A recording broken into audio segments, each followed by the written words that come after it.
CM बनने के बाद पहली बार विजय आम लोगों के बीच पहुंचे, रैली करी, काफी भीड़ पहुंची और थलापति विजय ने दमदार भाषण भी दिया और उन सवालों पर भी जवाब दिया जो उनसे किए जाते हैं, जैसे कि आखिर वो काला कोट ही क्यों पहनते हैं।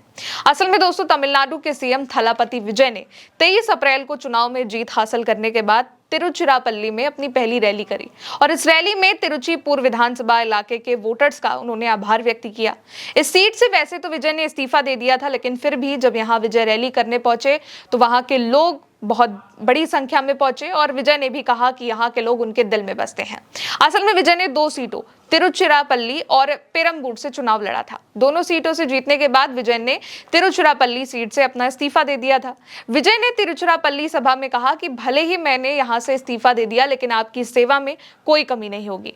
इसके बाद उन्होंने अपने कार्यक्रमों में ब्लेजर और काले कोट को पहनने को लेकर किए जा रहे कमेंट्स पर भी जवाब दिया। असल में साउथ रीजन में अगर देखा जाए तो ज्यादातर नेता सफेद कमीज और धोती ही पहनते हैं, लेकिन थलापति विजय ने अब तक जितने भी कार्यक्रम किए हैं उसमें वो काले कोट को पहनकर ही पहुंचे हैं। इसलिए लोगों ने सवाल उठाने शुरू कर दिए कि थलापति विजय आखिर क्यों काला कोट ही पहनते हैं। विजय ने कहा कि क्यों, क्या हम सभी को कोट और सूट नहीं पहनना चाहिए? क्या ये केवल सत्ता में बैठे लोगों के लिए है या केवल प्रतिभाशाली वर्गों के लिए है? उन्होंने कहा कि उनका काला ब्लेजर और सफेद कमीज पहनना इस बात का सिंबल है, प्रतीक है कि विजय हर मामले में ब्लैक एंड व्हाइट यानी पूरी तरीके से पारदर्शिता और स्पष्टता के साथ काम करेंगे। विजय ने कहा कि आजकल लोग मेरे सूट पहनने की बात कर रहे हैं, क्या सूट सिर्फ सत्ता में बैठे लोग ही पहन सकते हैं? ऐसा बिल्कुल नहीं है। विजय ने कहा कि उनका पहनावा फैशन नहीं बल्कि उनका एक संदेश है जो वो देना चाहते हैं। उन्होंने कहा कि क्या मैं अलग अलग रंग के सूट पहनता हूं? मैं सिर्फ काले और सफेद रंग के ही कपड़े पहनता हूं और इसका मतलब ये है कि मैं हर काम में साफ और सीधा रहूंगा। मुझे ये बताने की जरूरत भी नहीं है कि काला रंग क्या दर्शाता है। आप सभी इसे बहुत अच्छी तरीके से जानते भी हैं। दोस्तों, तमिलनाडु में लगभग 1 सदी पहले द्रविड़ आंदोलन के उदय के साथ काला रंग जो है वो उत्पीड़न के खिलाफ प्रतिरोध, आत्मसम्मान, सामाजिक न्याय और समानतावादी आदर्शों के प्रति निष्ठा का एक प्रतीक माना जाता है और इसलिए विजय के काले कोट को भी अब इसी से जोड़ा जा रहा है। इस रैली में भी विजय ब्लैक एंड व्हाइट पहनावे में ही पहुंचे थे, काली पैंट और सफेद शर्ट में।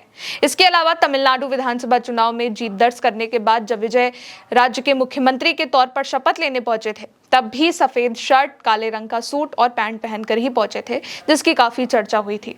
इसके बाद विजय ने जब सीएम बनने की शपथ ले ली थी, अपने ऑफिस पहुंचे थे, संसद पहुंचे थे या कहीं भी उन्होंने कोई बड़े फैसले लिए हैं तो वो काले सूट में ही देखे गए हैं। लेकिन अब इस पर जवाब खुद विजय ने दे दिया है। इस रैली की बात कर ली जाए तो यहाँ पर विजय ने कहा कि मैं झूठे वादों से लोगों को गुमराह करने या फिर धोखा देने के लिए पॉलिटिक्स में नहीं आया हूँ। मैं पॉलिटिक्स में आपके साथ खड़े होने और आपके लिए काम करने के लिए आया हूँ। इस बारे में कोई सवाल या कंफ्यूजन नहीं है। हम किसी भी हालत में सोशल जस्टिस, बराबरी से कभी समझौता नहीं करेंगे। अब इस रैली की हर तरफ चर्चा हो रही है और विजय के काले सूट को लेकर भी जो सवाल लोगों के मन में उठ रहे थे कि आखिर विजय काले रंग का कोट ही क्यों पहनते हैं, क्या कोई लकी चार्म है, तो अब इसको लेकर भी विजय ने पूरी तरीके से क्लियर कर दिया है कि वो इसलिए पहनते हैं ताकि लोगों के बीच ये संदेश जाए कि वो पूरी पारदर्शिता के साथ काम कर रहे हैं, क्योंकि काला रंग का जो प्रतीक अभी हमने जाना तमिलनाडु में काफी ज्यादा है और इसको लेकर उन्होंने डिस्क्राइब किया। पिछले कई वक्त से, जब से तमिलनाडु के सीएम थलापति विजय बने हैं, तब से उनके हर फैसले की चर्चा हो रही है, उनके हर एक हरकत की चर्चा हो रही है।